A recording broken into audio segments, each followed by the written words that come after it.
जिथे बघावं तिथे वाटोळं, सर्वनाश, विध्वंस. महाराष्ट्र असो, पंजाब असो किंवा उत्तराखंड असो, यावर्षी देशभरात सर्वत्रच एकदम टोकाची पूरस्थिती दिसते.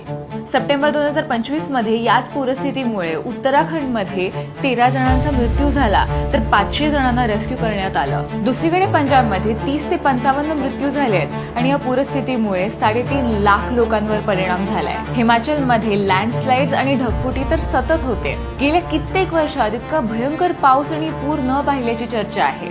अगदी जवळच आपल्या बीडमध्ये पावसाने हाहाकार माजवला. अनेक गावं पाण्याखाली गेली. आणि हे नेमकं का होतंय?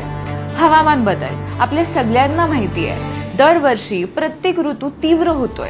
सेंटर फॉर सायन्स अँड ॲडव्हान्समेंटच्या अहवालानुसार गेल्या वर्षात म्हणजे 2024 मध्ये जानेवारी ते सप्टेंबर मधल्या 274 दिवसांपैकी 955 दिवसांमध्ये टोकाच्या हवामानाची परिस्थिती दिसली.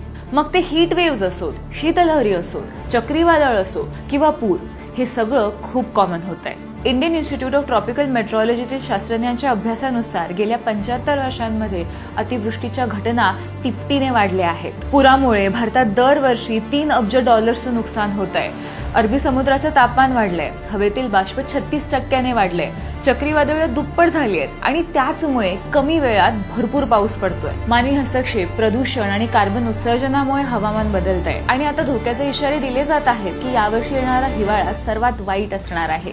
यावर्षी गेल्या शतकातली सर्वाधिक थंडी उत्तर भारतात पडणार आहे. कशी करणार आहे आपण या सगळ्यासाठी तयारी?